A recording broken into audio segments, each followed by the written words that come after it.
Você desperta numa Londres com aspecto de Revolução Industrial, um pouco de era vitoriana, de outras coisas. Sabe aquelas típicas de série que a gente já viu por aí e outras obras, só que porém com uma peculiaridade em comum. É óbvio que seria poderes, e não é qualquer tipo de poder, é um poder bem diferenciado, eu diria. E uma história cercada de enigmas e coisas que atiçam tua curiosidade. Sim, eu estou falando de Lorde dos Mistérios.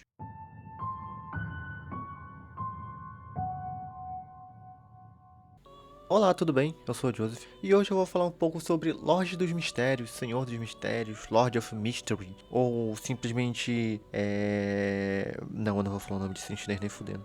Pimeijisu, Shaochupian. Um manhwa que foi adaptado para anime. Não é japonês, ele na verdade é um anime chinês. Eu não consegui assistir isso em chinês, tá bom? Nosso protagonista, ele acorda nesse mundo desconhecido. Ele não faz ideia do que aconteceu. Ele toma um susto que tinha uma arma e ele se depara com algumas coisas quebradas e fica, que porra tá acontecendo aqui? Só que mesmo assim, depois de um tempo, ele se mantém super calmo. O que, tipo, é até surpreendente, considerando que a gente tá falando de animes, que geralmente as coisas são extremamente exageradas quando acontece algo nesse tipo. De repente, ele começa a falar sobre uma tal de transmigração, que seria basicamente a reencarnação, né? Que seria ele ter ido pra esse outro mundo. Ele percebe que ele é um Klein. Pô, a gente até estranha no começo, mas a gente percebe que ele tem uma certa memória, só que não exatamente do que aconteceu com o Klein naquele mundo. Ele não tem muitas informações assim, mas ao contrário de desesperar ou sei lá outra coisa, ele tentou viver normalmente, sabe?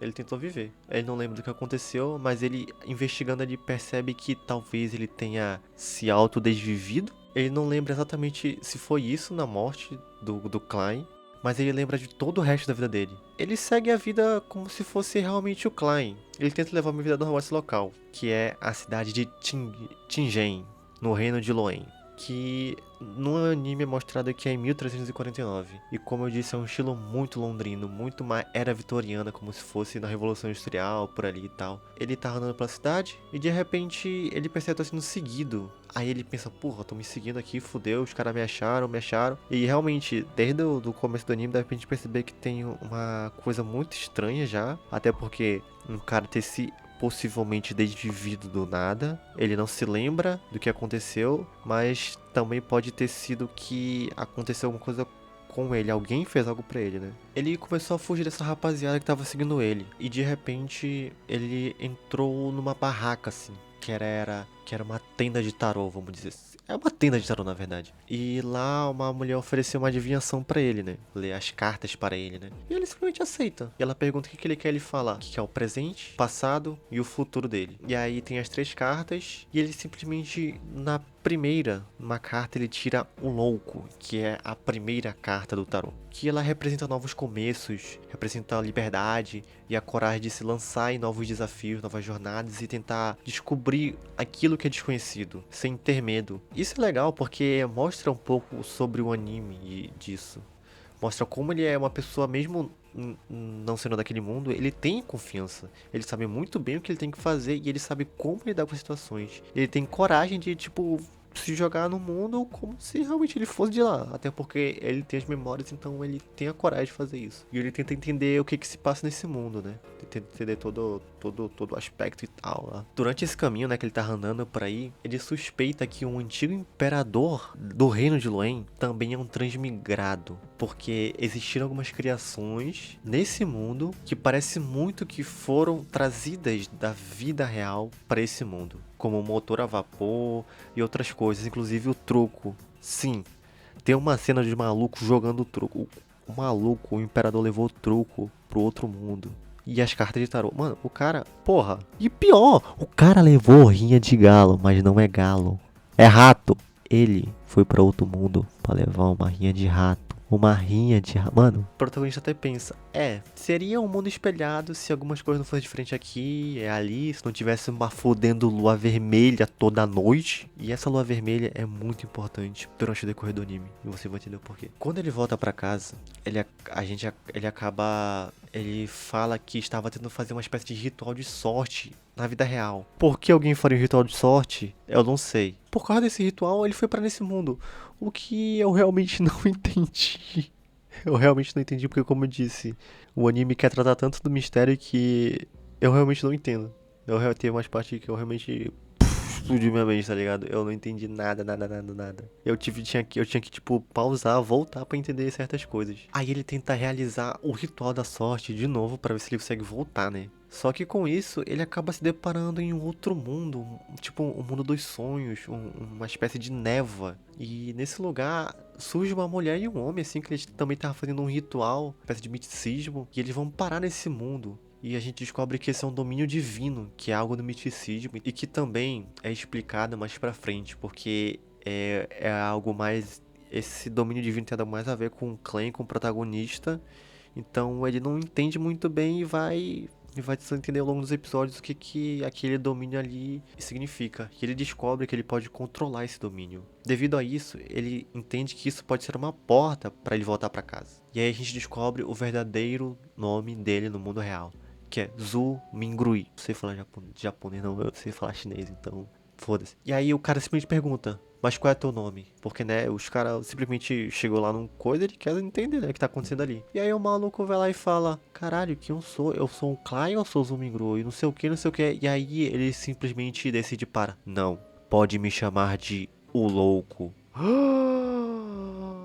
Oh my god. E aí é quando é citado os Beyonders. Eles são citados, na verdade, logo no começo do anime, porque o narrador fala. O que são os Beyonders? São os poderes, são as pessoas que têm esses poderes. Ele não entende isso, né? Até porque ele é novo nesse mundo, mas ele tenta absorver todo esse conhecimento. E já pensa que o domínio também é uma espécie desse Beyonder, né? E nessa hora, eles simplesmente decidem fazer uma reunião entre os três toda segunda-feira sobre magia, sobre não sei o que e. Por que toda segunda-feira, mano? Caralho, virou reunião CLT isso aqui, caralho? E de repente ele decide usar codinomes. A mulher decide se chamar por Justiça e o homem por O Enforcado. Tendo o exemplo do Prota, já que ele se considerou o louco. Quando ele volta pro mundo, não o mundo real, mas sim o mundo dele, né? Quando ele sai do domínio divino que eu acabei de falar, um policial bate na porta. Ele questiona o que aconteceu, porque os amigos do Klein morreram, ele também tá suspeito de acontecer alguma coisa, e de repente ele só entrega tudo o que aconteceu, explica toda a situação. O Klein tecnicamente era pra estar morto,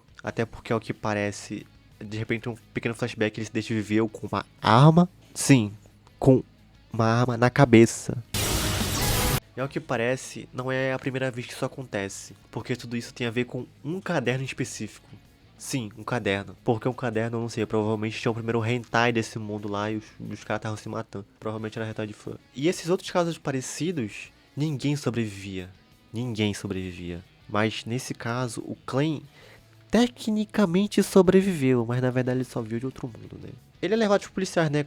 Conduta comum, ele é levado pelos caras, sabe, aquele depoimento, não sei o que e tal. Só que aí o protagonista simplesmente surtou, né? O Klein surtou. Ele decide fugir dos policiais. Por motivo nenhum, tá ligado? Tecnicamente não tinha provas contra ele, não tinha nada contra ele, pra mesmo assim ele fugiu. O que, na minha opinião, foi muito estranho ele ter fugido. Até porque, desde o começo, esse protagonista ele é muito inteligente, ele é muito intuitivo, ele sabe muito bem o que fazer. Ele, tipo, absorve muito bem as coisas, ele sabe lidar com cada situação. E, tipo, não age assim, né? Foi o que eu achei muito estranho. Enfim, eu tô tentando dar desculpa aqui, mas eu realmente não entendi porque que ele fez isso, porque não tinha necessidade. E aí ele foge, só que aí ele percebe que o mundo tá meio que se moldando, tá tudo diferente. As coisas estão mudando aqui, mas as paredes surgindo do nada. E ele percebe que talvez tenha um Beyonder atrás dele. E aí ele foge e ele consegue escapar. Ele entra numa carruagem, só que aí é o cara que tá lá na casa dele, o policial falando, bora ali, né, mano? E aí de repente ele volta pra casa dele e a gente descobre que aquele policial era sim um Beyonder, ele tinha o poder de um Beyonder e colocou o nosso protagonista numa espécie de sonho. Surge uma outra mulher que tenta ler as memórias dele, tenta entrar na mente dele e descobre que ele é inocente e, tipo, é de boa. Não tem nada de errado com ele, mas eles ainda estão tentando desvendar o mistério sobre o caderno. Então acabam chamando ele porque viram que ele tem um possível potencial devido a essas coisas das memórias lá dele também, porque tem meio que uma névoa e tal, então eles... Eu não sei bem se foi isso, mas pra mim o que deu a entender foi por isso, porque não tinha... O único motivo que tinha pra levar ele era por causa do caderno, porque ele poderia entender alguma coisa que poderia ajudar nas investigações. Aí logo depois ele vai lá nesse tal grupo, né, que fica meio que escondido num barzinho. Ele fala lá com o mano abre uma passagem secreta e tudo mais, e ajuda ele a, tipo, ir pra um tal lugar lá. Ele descobre que, na verdade, eles não são policiais e nem uma empresa de segurança, como eles disseram. É só uma fachada, tecnicamente, para eles atuarem ali. E a gente descobre um pouquinho mais sobre os Beyonders e o que tudo isso significa, que são os poderes. Eu não sei muito bem, mas o termo que eles usam é miticismo, então eu acredito que miticismo seria o melhor para encaixar aqui. Mas é legal porque, tipo, o anime dá um exemplo todo começo de episódio, que é de uma árvore, e mostra uma árvore, e cada galho seria um caminho do poder. Tem o caminho do assassino, o caminho do vidente, o caminho do mistério, o caminho do não sei o que, e cada um tem uma sequência. Essa sequência começa no 9 e vai diminuindo. Então, quanto mais baixo for o número, mais forte aquele Beyonder ele é, mais forte o poder dele é. Nessa hora a gente descobre que o protagonista tem uma escolha, que seria qual caminho de Beyonder seguir. Tinha duas, a do vidente e a do mistério. Pelo nome do anime, é óbvio qual que ele vai pegar, né? Não, ele não vai pegar o do mistério. Mesmo o nome do anime sendo Lord of Mysteries. Por que eu falei isso? Mesmo o nome do anime sendo Lorde dos Mistérios, ele não pega o caminho do mistério. Ele pega o do vidente, que faz simplesmente ele ser um GPS humano. Sim, um GPS humano. O que eu acho engraçado e que pra mim eu achei bem estranho é como ele adquire esses poderes. Que não tem um ritual, não tem uma espécie de magia, não. Ele literalmente toma uma poção, literalmente ele toma um chazinho de buceta. Literalmente esse velho safado aí, ele faz uma poção com o que ele tiver e ganha um poder, mano. Ele dá poderes pro cara. Ele pega uns ingredientes, faz uma mistura ali, uma sopinha, um chazinho e fala, não, toma aqui.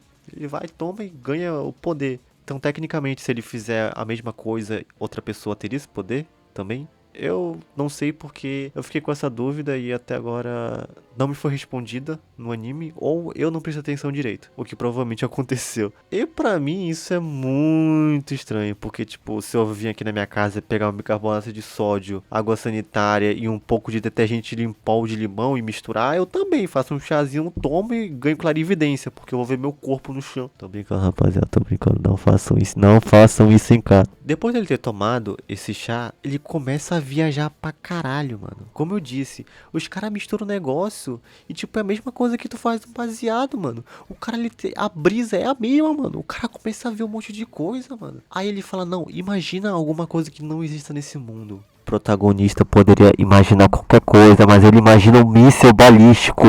O fudendo de um míssil balístico, mano. Por quê? Por que um míssil balístico? E aí ele começa a ficar maluco. Ele começa a imaginar tudo que tem no nosso mundo. Ele começa a ver carro, avião, tanque de guerra, furry. Depois de um tempo, tudo se acalma e ele já tem o poder. A visão espiritual, que seria meio que uma visão espiritual, né? Que ele não é só um GPS humano. Ele tem uma visão espiritual e ele consegue descobrir coisas através de, tipo, de itens pessoais de alguém. Tipo, ele pega uma camisa, faz um encantamento e joga um cajado, sim, um cajado no chão e ele sabe onde é que a pessoa tá. E durante esse tempo, quando ele tá com esse velho safado aí, o velho safado ele tem umas anotações do imperador lá que eu falei, que ele supostamente é um transmigrado. E é confirmado, porque no diário desse antigo imperador tá simplesmente em chinês, que é a língua nativa do nosso protagonista, né? Então ele realmente é um transmigrado. E pelo visto só eles dois entendem essa escrita, né? Não era japonês lá nesse... Porra, eu falei japonês, caralho. Tava em chinês e só ele entendia. E ele ficou brisando ali nas noções do cara, mano. E de repente a gente descobre que esse imperador ele é um safado também, né? Do nada o cara do nada fala bem assim pro nosso protagonista, ah, toma aqui essa tarifa pra ti. Tarifa. Mano, o imperador ainda criou imposto. Tu tem noção do que o cara ainda criou imposto? Não precisava. Os caras tava de boa. Esse cara é maluco, o cara criou um imposto no mundo que tava super bem, mano. É por isso que os que tem Beyond é maluco aí querendo acabar com o mundo, porra. O cara criou imposto? Tem muito que se fuder. Me surpreendeu. Eu não esperava isso de um anime chinês. É sério. Eu não esperava. Me divertiu, me intrigou do início ao fim. Eu não queria parar de ver, não queria mesmo. Porque ele me prendeu de uma forma que eu queria saber o que tinha acontecido, eu queria saber se ele ia conseguir voltar, eu queria saber tudo, tudo, tudo, tudo. Ele te intriga os mistérios, coloca mais mistérios ainda, então tem tudo a ver com o nome do anime. E eu acho isso muito engraçado e muito bom.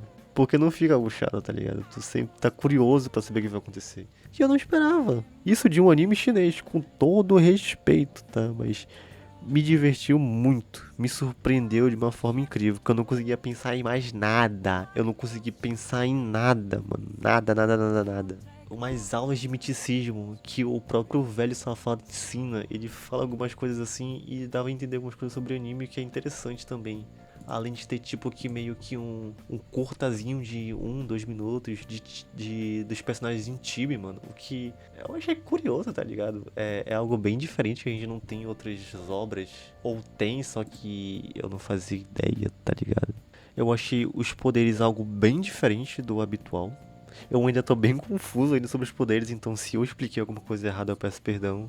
Eu ainda tô com algumas dúvidas. Eu até tô pensando em rever antes de publicar esse vídeo. Pra poder eu não passar nenhuma fake news, fazer uma desinformação aqui, que provavelmente eu já devo ter passado. Passando aqui rapidinho, só pra dizer que eu dei uma pesquisada e eu tava confuso, mas é porque realmente a história foi muito corrida. Pra você ter noção, a adaptação do anime foi feita no primeiro volume da novel, que tem simplesmente 213 capítulos. 213 capítulos, então muita coisa ocorreu. Muita coisa mesmo. É por isso que ficou bem confuso o anime e a explicação que eu dei. Porque foi muita coisa, não adicionada, mas tipo assim, muita informação jogada e tipo, eles tinham que dar um jeito de entregar, né? Então o que acontecia? Tinha certos eventos que eram mudados tipo de ordem para poder encaixar, né, em 3 episódios. Então foi basicamente isso. Eles encaixaram 213 capítulos de uma novel. E é por isso que tá tão confuso. Então, se você gosta de ler e tá interessado nessa obra, é bom ler a novel, porque é algo muito mais extenso do que o anime mostra. E o nome não é à toa. Lorde dos Mistérios não é à toa, pô. Tem muitas perguntas que são respondidas durante o decorrer do anime. Ou até ainda ficam perguntas e é só pra uma próxima temporada, sei lá quando, mano. Você tem que dar uma oportunidade pra esse anime. Ele é chinês, mas vale muito a pena. Vale realmente muito a pena. O anime ele não tem uma abertura. Porque tecnicamente a abertura dele é só o narrador explicando sobre os poderes, o que eu achei bem necessário, como eu já disse. Mas tem um encerramento que é maravilhoso. Sério, a música do encerramento, junto com as animações, junto com o jeito que ela é toda visualmente feita, é incrível. Sério, muito bem feito. Encaixa perfeito com o estilo do anime, com o estilo que é a obra. A animação dos cenários em si é muito linda. A animação das lutas também, como elas são feitas dentro das casas, dentro das coisas, é muito, muito, muito, muito, muito legal. Dá pra ver que eles capricharam em muitas coisas. E por último, que eu quero muito falar é a dublagem. Como eu disse no começo, eu não consegui ver em chinês. Não consegui mesmo. Só que eu vi pela dublagem brasileira. E sem brincadeira, não fez falta. Cara, a qualidade da dublagem brasileira tá absurda. Tá muito absurda. Eu não achei uma voz assim que não encaixou. Eu achei todas as vozes combinando certamente com a personalidade de cada personagem. Tava combinando perfeitamente. Sério, você não tem noção. Tanto a combinação com cada personagem quanto a entonação das vozes.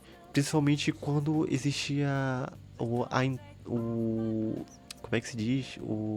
Quando eles citavam as magias, né? Quando eles citavam as magias. que tem que ser algo todo entonado, eu solto uma frase, falo algumas coisas. Cara, tava perfeito isso. Sério, ficou incrível. Para quem assistiu até aqui, muito obrigado pelo apoio e até a próxima. Tchau, tchau. Vai se foder, Samuel.